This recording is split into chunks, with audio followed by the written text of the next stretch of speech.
guys, welcome to DreamTeamFML.com. I'm Justo, with me is Baker. Come on, Hawks! And PE teacher. G'day guys, how you going today? That's good, alright, I'm pretty depressed. The hell are you depressed for? You had a ripper week last week, you smashed us. Didn't you score 22.69 or something? 22.68, top 125 in the world. That's right, the world. And depressed. What's to be depressed Not that about? bad, just a bit disappointed about this week because of the backline issue. Yeah, we'll get to that. Alright, we'll get to that. This is round 6 in 5 minutes. Alright, let's check out the teams. Firstly, let's talk about the begins. Alright, we can definitely do the begins because you got a hard on from Nick Nat. Hey, Nick Nat's back for the West Coast Eagles. That's big news. We might win a game and I'm very happy, and he'll be in my dream team within 2 weeks. Swear to God, him and Coxie running my rucks. So, big in was Nick Nat. Another one's Chapman, who's back in after a week off. And a couple of rookies to save our lives in the midfield. Obviously, Viney's back in and named on the ball. And Comma back for Essendon straight away after his break. What about some big outs? It's been a disaster, right? Yeah, well, my dream team's screwed because I've got half of the Port Adelaide back that aren't even playing. So you've got Pittard not playing, you've got Goods that's been suspended for 2 weeks, thanks mate. You've got Doherty, one time where you actually need a player to play and they're not even playing. Yeah, that's right. Whitfield, that hurts, Yes. that really hurts. Got lucky with Viney though. Viney's coming back in though. Gibbs and Heppel with a groin. Great. Love that. Disaster. Yeah.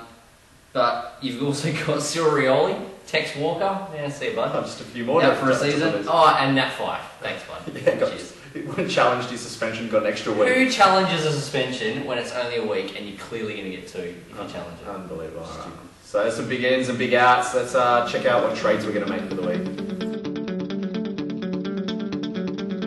Alright, let's talk about our trades for this week. Baker, what are you doing? Alright, so I've got 3 donuts in my back line right now. You know what? I don't even care because I'm going to get rid of Whitfield and I'm going to bring in Stanton just because he's playing GWS and I think he's going to score a 160.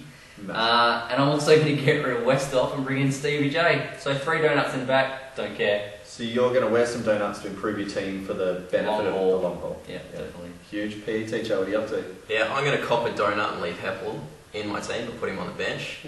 And I got like 5 outs in my defence, so just going to have to wear the donut, whether or not. Going to bring in Nathan Wright from St Kilda. His break-even's like 7, so he's going to make maybe 30,000 this week, 30,000 next week. And also getting rid of Pittard and bringing in Campbell Heath. Hopefully can do the same, make a bit of cash over the next 2 weeks. Sounds good. I'm also getting rid of Pittard. I'm actually swapping for Vlosten, who's named on the ball for the 2nd week in a row for Richmond. I think they really rate him. He's a midfield rookie, so I'll take that, even though he doesn't go up in price this week. I'm going to put Gibbs out of the team for a couple of weeks, and I've swapped him for Pierce Hanley. There's plenty of people we could have swapped him for. A few people have gone Hartlett, a few people have gone Bo Waters, East Scotland, Burgoyne. I've gone Pierce Hanley, straight back onto the wing, scored 300s this year so far, missed last week. I think he's back and he's going to be good to go. There are some other trades that people are considering that are being tweeted about. So, Westhoff, who do you swap him for?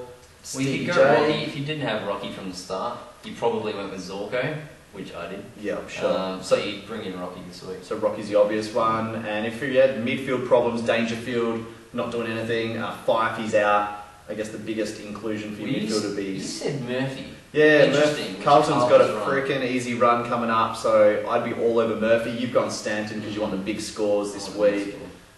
You don't have those problems, so we don't have to worry about it. Let's look at our captain choices. So, as I'm wearing 3 donuts, I kind of need a big score, so I'm picking Stanton as my captain to pull off a 150. Could be a hero move or a villain move, I don't know, we'll see what happens. So exciting to watch and find out. Who are you picking as captain, P? Kind of 50-50, maybe Joe Watson, because he could score a 180 to 400 this week. Who knows? Or Gary Ablett, just because Ross Lyon said that he doesn't believe you can't tag him, so he could pump out a 200. Who knows? I think it's great that you guys are going all out of the norm. You're but to be perfectly honest, I'm going to have the same same captain I've had for the last 17 seasons, and I'm locking in Swan.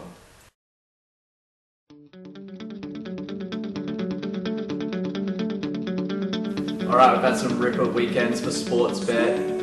getting on the multis actually, and I'll post a big article on sports. I have a question. Oh, here we go. Why did West Coast not win last week and cost me $600? Yeah, shocker. Actually, at the end of last weekend, if Hawthorn had won by 16 or more, I was up 1,000. So Yeah, they cost me that. But I've had some big wins. I'm probably up about a G over the first 5 rounds. This weekend, pretty easy. I'm going to couple a couple of 100+ bets with a few of the favourite easy ones. So we're looking Essendon 100+ and Carlton 100+ against Melbourne. Combine those, you get about 20 to 1. Multiply that by a few of the favourites, you know, a Collingwood or a Sydney, for example, a Hawthorn, and you can get it up to about 28, 30 to 1. So I'm going to put a tenner on that, see if I can turn it into a quick 300. Then, of course, if GWS beat Essendon, how's that going to go for you? Not very good. Alright, some big predictions to finish off the week of football. Baker, what are you thinking? Well, I'm going to tip Port Adelaide over North Melbourne. I know North have been on a bit of a rough patch because they've played top 4 teams, but I just think with Port on the roll that they're on, I think confidence is going to overweigh what North can do. So I'm going to go Port Adelaide. That's good. PE teacher. I think Gold Coast are going to beat Freo by 2 points. And Don't mind it. I think West Coast might actually win a game this week. That's bloody ridiculous, don't be stupid. And I'm on Essendon breaking some serious records and maybe winning by over 150 or even 160, 170 against G-Dub. So look out for a massive win there. That's DreamTeamFML.com for this week. Stay tuned, we'll see you over the weekend.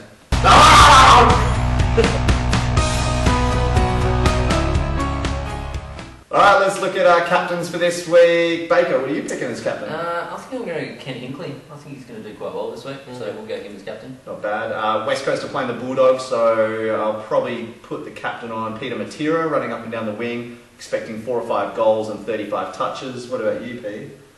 Well, this guy's come back from 5 knee reconstructions. 5 knee reconstructions. Chad Morrison. Chad Morrison. So good, alright, that's our captain choice for this week.